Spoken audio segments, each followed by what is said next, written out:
The second question is, do you support the extension of 526, yes or no? And the person said, no chit chat. So we'll begin with Mr. Allen.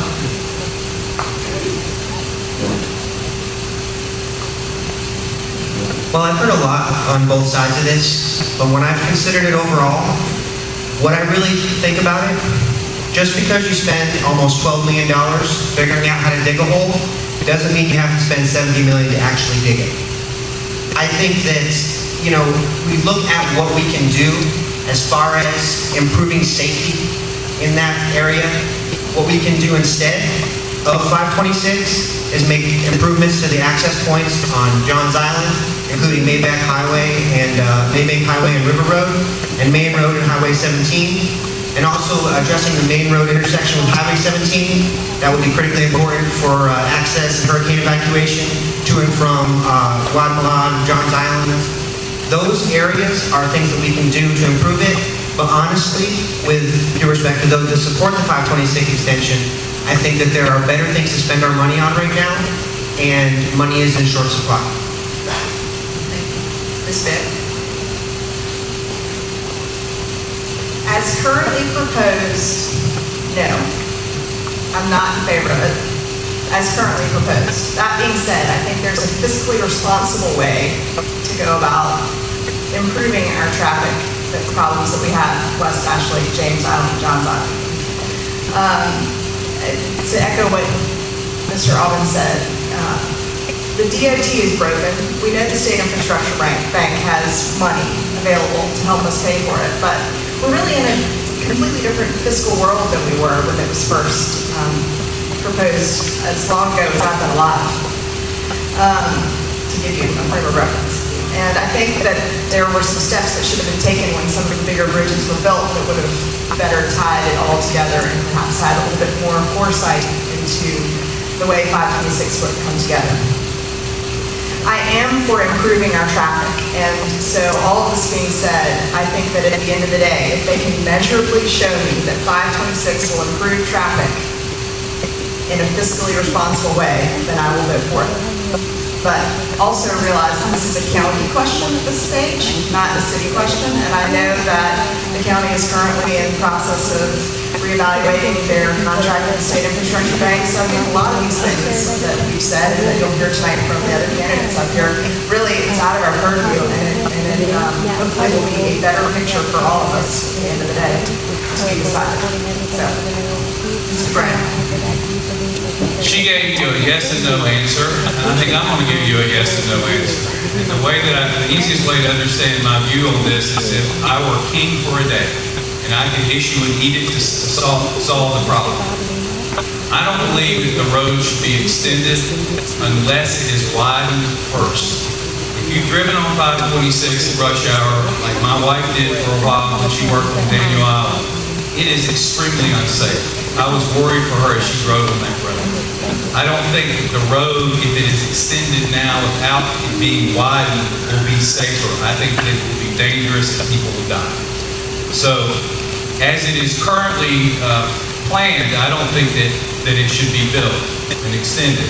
However, if they will widen it as well as extend it, I would be for that. Mr. Moody. My answer is pretty simple. Build the darn thing now.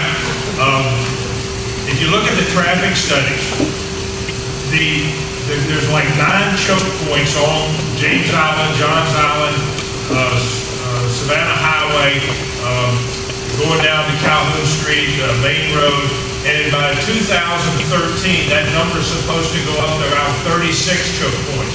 We're dying on Folly Road, we're dying on Savannah Highway. All those people on James Island or Johns Island that want to go to Costco or Central Mall or to Boeing plant or to the airport or to I-26, they have to come through. The Coastal Conservation League proposed that we tie together all of our subdivisions so people can drive through all of that. If you want to ride the road, just build one. They don't need to widen Savannah Highway or 526. You just need to build the highway. The last point I want to make, we're holding hostage 15 or 20 families that are in the right-of-way that can't sell their property right now That's just awful. We shouldn't be doing that to those people. The state, if nothing else, ought to come and buy that property yesterday. Build the highway, 526 alternate G, now. Mr. O'Brien? This has been going on for the 20 years that I've lived in Charleston. Yes, we should build it. We should have built it 10 years ago. The spec talked about the infrastructure bank. The infrastructure bank, which our administration is counting on for $88 million for the Septima Clark drainage, is $1 billion underwater, negative net worth. So I don't think we can count on that. But to the extent that we can get the dollars to do it, we should build it. If we want to encourage people like Boeing to come into our city, and I think we do want to encourage that, we have to have an infrastructure which gives them confidence that they can come in here and be effective. So I say build it and build it soon, before my grandchildren grow up. Mr. Waring?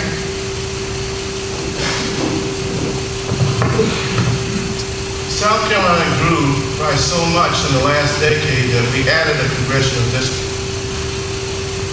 We have people having babies, but that's not people having babies, that's people moving in and retiring. Folly Road by the South Carolina Department of Transportation is rated an F. That's the worst rating you can get on any street or highway by the Highway Department. 3 of the largest counties in the state of South Carolina is in Charleston County. 3 of the largest cities, I'm sorry.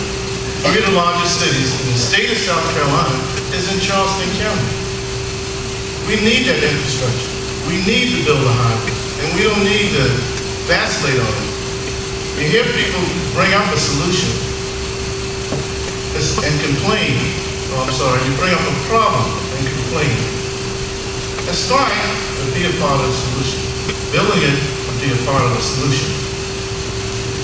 So I think that one's easy. I'll save the balance of my time for the next question.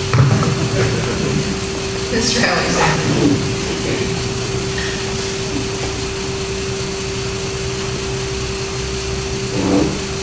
It's amazing that, and I assume this is an opinion question, because the city of Charleston, while it may have the opportunity to recommend and also to help design the completion of 526, which I am for. In talking to many representatives, and one thing that we've done in District 9 is we have worked very closely with our county officials, with our state officials, Senator McConnell, Speaker Harrell, Councilmember Condon. We've worked with them on infrastructure, not only 526, but we've put in crosswalks, we've put in bus shelters, we've looked at issues with SCDOT, because you have to take it to the next level.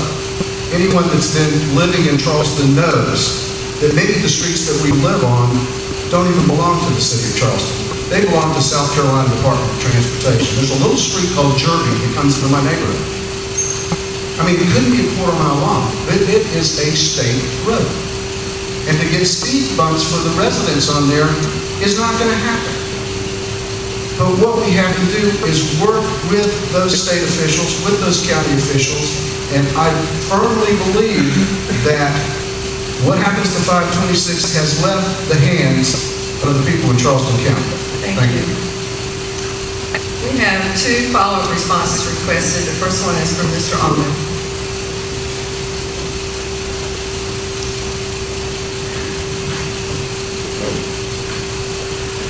I think that we do have to offer solutions if we're going to oppose the expansion of 526, which I do. It will be a county question, and I think the county was right the first time. They didn't have to go back for a second try. I think that what we need to look at, if the infrastructure bank is in such dire straits, then we're looking at a cost of $489 million. Charleston County doesn't have that money. The city of Charleston, I'm sure, does not. What we need to do is look at improving the roads that we have and public transportation. Public transportation is essential, making sure we have a strong, effective public transportation system in every way that we can will take pressure off the roads, and that's what we need to do to fix the situation. Thank you. Mr. Waring? I'd like to address the portion about it being a county problem. People in the city of Charleston are part of the county, and government has to collaborate. I just got through talking about the half-cent sales tax dollars. That was strictly through collaboration. 526, the members of county council listen to people on county council. They listen to people on the county that represent you on city council. You will speak to the people on county council. We will speak to the people on county council, and that's how those decisions will be formed. So just to advocate that, we have to collaborate, and that's how we move forward together. Thank you.